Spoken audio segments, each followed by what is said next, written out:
Welcome back to Shiva classes. My name is Shalini. जैसा कि हम होम साइंस की first unit food and nutrition के बारे में चर्चा कर रहे हैं। कल हमने फूड एंड न्यूट्रिशन का हिस्ट्री यानी कि डेवलपमेंट के बारे में चर्चा की थी। आज हम भोजन का कार्य एवं वर्गीकरण के बारे में चर्चा करेंगे। Functions and classification of food के बारे में चर्चा करेंगे। देखिए, भोजन भोजन क्या होता है?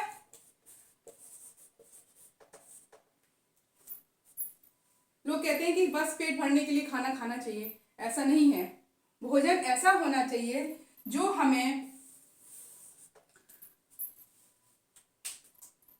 हमारे शरीर के निर्माण में सहायक हो, जो हमें सुरक्षा प्रदान करता हो, जो हमें ऊर्जा प्रदान करता हो। यानी कि अगर हम बात करें कि हम एक ही चीज खा लें तो उससे ना ही हमारा एक चीज का खाने का मतलब ये है कि मतलब एक ही फूड, अगर हम फूड वगैरह ना लें या कुछ भी एक ही चीज पे डिपेंड हो जाएं, समझ रहे हैं ना? यानी कि अगर हम आलू खा रहे हैं तो आलू खाते रहें, है ना? या कोई भी चीज पे डिपेंड हो जाए तो क्या होगा? हमारे अंदर कुपोषण का शिकार हो जाएगा, हमको और भी न्यूट्रिशंस नहीं मिल पाएंगे।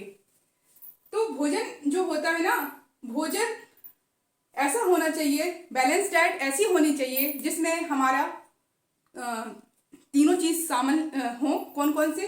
भोजन का जो शरीर को निर्माण का कार्य करता हो, ऊर्जा प्रदान का कार्य करता हो और सुरक्षा की दृष्टि से भी लाभदायक हो, उसे हम बैलेंस डाइट के अंतर्गत रखते हैं। ठीक है। अगर हम बात करें भोजन के कार्य के बारे में, तो भोजन का कार्य मेनली यही होता है कि शरीर को जो निर्माण देता हो, जो ऊर्जा प्रदान करता हो और जो सुरक्षा प्रदान करता हो। भोजन का कार्य मेनली तीन ही बेस पे मुख्यतः है। कौन कौन सा? शरीर का निर्माण करना, ऊर्जा प्रदान करना और सुरक्षा प्रदान करना। अगर बैलेंस डाइट की बात की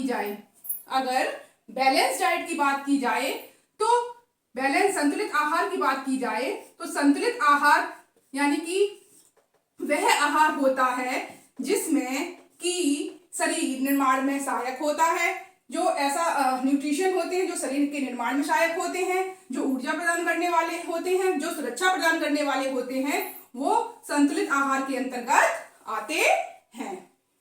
ये तो बात हो गई हमारा भोजन के कार्य के बारे में। अब हम डिफाइन करते हैं भोजन के वर्गीकरण के बारे में। भोजन के वर्गीकरण तीन प्रकार से है। एक तो होता है पोषक तत्वों के आधार पर, दूसरा होता है कार्यानुसार और तीसरा होता है प्राप्ति के साधन के आधार पर। ठीक है। अगर हम पोषक तत्वों के आधार पर बात करें तो ह्यूमन बॉडी में 6 पोषक तत्व मतलब 6 पोषक तत्व बहुत ही जरूरी होते हैं। कौन कौन से? फर्स्ट है प्रोटीन। फर्स्ट कौन सा होता है? प्रोटीन। प्रोटीन का कार्य क्या होता है? प्रोटीन का कार्य होता है कि शरीर में जितनी भी ग्रोथ होती है यानी कि शरीर में जो भी निर्माण कार्य का काम होता है तो वो क्या काम करता है? प्रोटीन करता है। कौन करता है? प्रोटीन करता है। शरीर के अगर निर्माण की बात की जाए, और ये एग्जाम की दृष्टि से काफी क्वेश्चन आते हैं कि प्रोटीन किसका कार्य करता है? अगर पूछा जाए प्रोटीन किसका कार्य करता है तो शरीर निर्माण का कार्य करता है। शरीर का में जितना भी निर्माण का कार्य होता है वो प्रोटीन, और प्रोटीन का एक दूसरा भी नाम होता है, उसको खाद्योज बोलते हैं। क्या बोलते हैं? खाद्योज बोलते हैं। तो प्रोटीन जो होता है और खनिज तत्व जो होते हैं हमारी बॉडी को निर्माण का कार्य करते हैं। तभी अमूमन कहा जाता है कि प्रोटीन बच्चों के लिए और गर्भवती स्त्रियों के लिए बहुत जरूरी होती है, क्योंकि ये जो होता है हड्डियों के विकास में और शरीर के निर्माण कार्य में काम करते हैं, क्योंकि बच्चों का भी डेवलपमेंट होता है। और उधर अगर देखा जाए गर्भवती स्त्री के बारे में तो प्रोटीन जो होता है शरीर का निर्माण करने में कार्य करता है। दूसरा है कार्बोहाइड्रेट। कार्बोहाइड्रेट या कार्बोज या श्वेतक्षार, इसको 3 नाम से जानते हैं। एग्जाम में घुमा फिरा के पूछ लेते हैं कि श्वेतक्षार या कार्बोज किसे कहते हैं। कभी कभी ये जो मैं टॉपिक पढ़ा रही हूँ ना, ये बहुत ही जरूरी है। देखने में तो लग रहा होगा कि कुछ नहीं है इसमें, मगर एग्जाम की दृष्टि से अगर इसी में छात्र छात्राएं गलत करके आते हैं, ठीक है। अगर प्रोटीन कभी ऐसा होता है कि अगर पूछ लिया जाता है कि निर्माण कार्य कौन करता है, तो मोस्टली लोग ऊर्जा पे लगा देते हैं टिक, कि ऊर्जा जो होता है, ऊर्जा प्रदान करने का कार्य प्रोटीन करता है। ऐसा नहीं है, ऊर्जा प्रदान करने का कार्य कार्बोज करता है। कौन करता है? कार्बोज, या इसको एक नाम से और जानते हैं, कार्बोहाइड्रेट या स्वेच्छार। इसको 3 नाम से जाना जाता है। ये एक ही चीज है, ठीक है, ये एक ही चीज है, समझ रहे हैं। अगर हम कार्बोहाइड्रेट के वर्गीकरण की बात करें तो कार्बोहाइड्रेट के वर्गीकरण में 2 प्रकार के कार्बोहाइड्रेट होते हैं। कितने प्रकार के होते हैं? 2 प्रकार के। पहला होता है स्टार्च और दूसरा होता है शकरा, ठीक है। स्टार्च उनमें पाया जाता है जो हम लोग खाते हैं, जैसे फल, सब्जियां हैं, सब्जियां जैसे कि आलू है, शकरकंद है, इनमें क्या पाया जाता है? स्टार्च पाया जाता है, ठीक है। और शकरा गुड़ में जो ज्यादा मीठी चीज होती है ना, उसमें शकरा पाई जाती है, जैसे कि चीनी है, गुड़ है ना, ये सब में क्या पाया जाता है? शकरा पाई जाती है। तो मैंने बताया आपको कि 2 प्रकार के कार्बोहाइड्रेट होते हैं, एक होते हैं स्टार्च और दूसरी होती है शकरा, ठीक है। अब बात करते हैं तीसरा वसा की। वसा जो होता है, वसा को लिपिड या चिकनाई युक्त पदार्थ के नाम से भी जानते हैं। वसा बॉडी में बहुत ही जरूरी होती है शरीर के विकास में, और इसकी अगर अधिकता हो जाती है तो ओबेसिटी भी हो जाती है लोगों को, ठीक है। तो लिपिड या वसा जो होती है, ये हम लोगों को क्या करता है? ऊर्जा प्रदान करता है। अगर पूछा जाए ऊर्जा प्रदान करने वाले कौन कौन से तत्व हैं, अगर हमसे पूछ लें ऊर्जा प्रदान करने के तत्व कौन कौन से हैं, तो ऊर्जा प्रदान करने वाले 2 तत्व हैं, एक है कार्बोहाइड्रेट और दूसरा है वसा, ठीक है।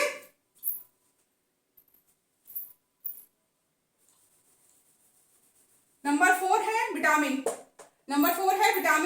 विटामिन की बात की जाए तो विटामिन जो होते हैं हमारा रोग प्रतिरोधक क्षमता में काम करते हैं, और इसको जीवन सत्व के नाम से भी जाना जाता है। विटामिन जो होता है जीवन सत्व के नाम से भी जाना जाता है। विटामिन का मेन काम होता है हमारे शरीर को सुरक्षा, मतलब सेफ्टी प्रदान करता है विटामिन, है ना। अगर विटामिन के कार्य के बारे में पूछा जाए तो विटामिन जो होता है हमारी बॉडी को सुरक्षा प्रदान करता है। 5वां है हमारा खनिज लवण। बाद में इसका एक एक हम डिफाइन करेंगे, क्योंकि अभी हम भोजन के बारे में पढ़ रहे हैं, और अगले चैप्टर में अगर अलग से वीडियो बनाऊंगी तो प्रोटीन का अलग, कार्बोहाइड्रेट का अलग, लिपिड का अलग, और विटामिन और खनिज लवण इन सब का अलग मैं चैप्टर कंप्लीट करूंगी, ठीक है। तो 5वां आता है हमारा खनिज लवण। खनिज लवण जो होता है ये भी हमारे शरीर के लिए बहुत ही मिनरल्स, जिसका कहते हैं मिनरल्स, बहुत ही जरूरी होते हैं। अगर मिनरल्स खनिज लवण की बात की जाए तो जैसे हमारे यहाँ कैल्शियम है ना, सोडियम है, फास्फोरस है, ये सब खनिज लवण तत्व के अंतर्गत आते हैं। 6वां है हमारा जल। जल भी बहुत ही कहा जाता है ना कि व्यक्ति खाना खाए बिना रह सकता है, मगर बिना जल के जीवित नहीं रह सकता है। तो जल व्यक्ति के लिए बहुत जरूरी है। अब ये तो हो गए हमारे 6, क्या हो गए? पोषक तत्व, है ना। हम क्या पढ़ रहे हैं?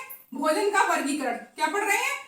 भोजन का वर्गीकरण। और भोजन के वर्गीकरण के अंतर्गत पोषक तत्वों का आधार ये कितने हैं? 6 प्रकार में बांटा गया। अगर एग्जाम में पूछा जाता है कि पोषक तत्वों के आधार पर कितने भागों में बांटा गया है, तो 6 भागों में बांटा गया है, ठीक है। कभी कभी एग्जाम में ऐसे भी पूछ लेते हैं कि जो पोषक तत्व हैं कितने भागों में वर्गीकृत किए गए हैं, मतलब इनका कौन कौन से वर्ग होते हैं पोषक तत्व के वर्ग। तो पोषक तत्व के 2 वर्ग होते हैं। एक जैसे मैंने यहाँ लिखा है पोषक तत्व के दो वर्ग होते हैं, एक होता है कार्बनिक और एक अकार्बनिक। कार्बनिक के अंतर्गत, कार्बनिक उसको कहते हैं जो हमारे शरीर में हमारे जो पोषक तत्वों को, रासायनिक क्रियाओं को, पोषक तत्वों की जो रासायनिक क्रियाएं जो होती हैं बॉडी में, शरीर में जो रासायनिक क्रियाएं होती हैं उसको ऑक्सीकरण करने का काम कौन करता है? कार्बनिक जो वर्ग के अंतर्गत आता है। ठीक है, कार्बनिक वर्ग के अंतर्गत हमारा जो शरीर में ऑक्सीकरण होता है रासायनिक क्रियाओं के द्वारा, उसको करता है। और अकार्बनिक क्या करता है? अकार्बनिक करता है जो अकार्बनिक जो हमारे शरीर में जो रासायनिक क्रियाएं होती हैं, जो बॉडी में रासायनिक क्रियाएं होती हैं, उसको नियंत्रण करने का कार्य अकार्बनिक का होता है। तो वर्ग के आधार पर अगर चर्चा करें तो वर्ग के आधार पर हमारे दो होते हैं। कौन कौन सा? एक होता है पोषक तत्वों के वर्ग के आधार पर, पोषक तत्वों के वर्ग के आधार पर बात करते हैं तो हमारा एक पहला हो गया कार्बनिक और सेकंड हो गया अकार्बनिक। ठीक है, ठीक है। पोषक तत्वों के आधार पर, अगर पोषक तत्वों का आधार मतलब कितने पोषक तत्वों की बात की जाए तो हमारे 6 हो गई। अगर हम वर्ग की बात करते हैं तो हमारे 2 आएंगे। ठीक है, एक होगा कार्बनिक और एक अकार्बनिक। कार्बनिक का कार्य क्या होता है? कार्बनिक के अंतर्गत हमारे ये कार्बोहाइड्रेट, वसा, प्रोटीन है ना। तो ये कार्बोहाइड्रेट, वसा, प्रोटीन हमारे शरीर के अंतर्गत ऑक्सीकरण रासायनिक क्रिया करके हमारी बॉडी में पोषक तत्वों की और ऑक्सीकरण करने का कार्य कौन करता है? कार्बनिक करता है। और कार्बनिक क्या करता है? अकार्बनिक जो होता है वो जो रासायनिक क्रियाएं होती है उनको बैलेंस करता है। और कार्बनिक के अंतर्गत हमारा विटामिन, खनिज लवण और जल आता है। समझ में आ रहा है? ठीक है, अभी हमने इसको डिफाइन किया है पोषक तत्वों के आधार पर। ठीक है, अब हम कार्यानुसार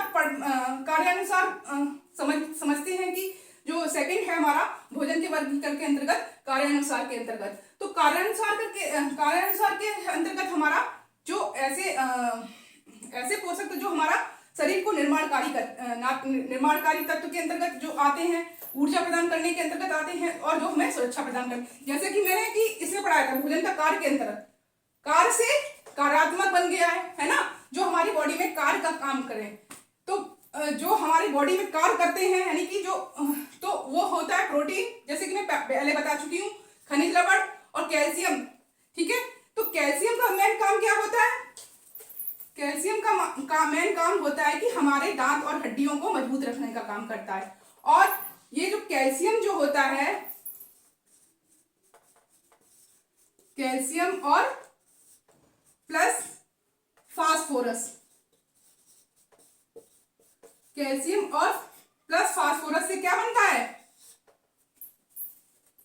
कैल्शियम फास्फोरस से कैल्शियम फास्फेट बनता है। क्या बनता है? Calcium phosphate.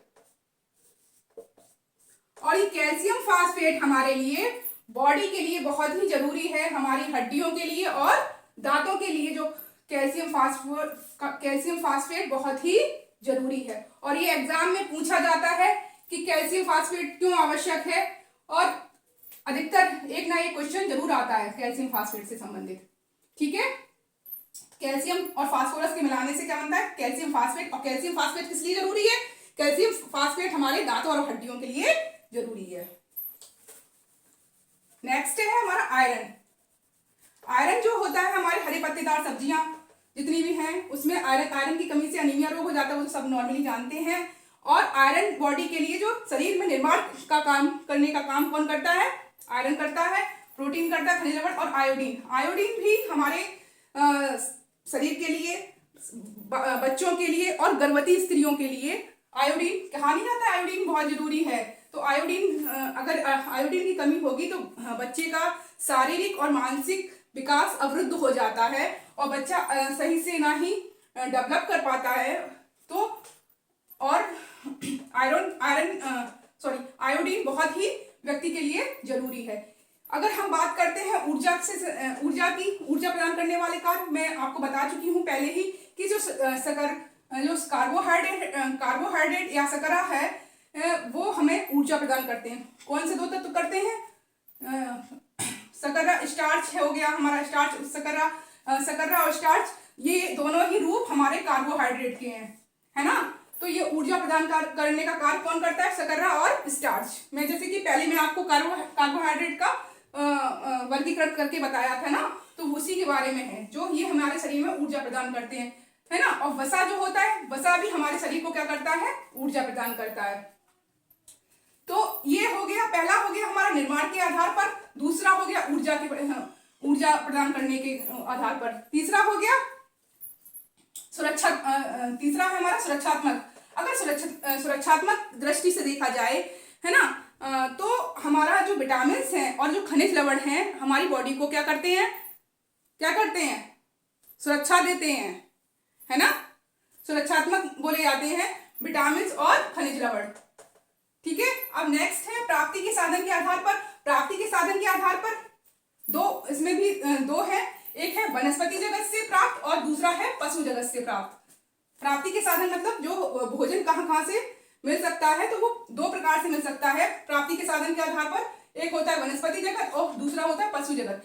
वनस्पति जगत में जितना भी नेचुरल चीजें होती हैं, जो प्रकृति से जो प्रदान होती हैं, वो वनस्पति जगत के अंतर्गत आती हैं। और पशु जगत के अंतर्गत जो हमें पशुओं से लेते हैं, उसको हम पशु जगत के अंतर्गत रखते हैं।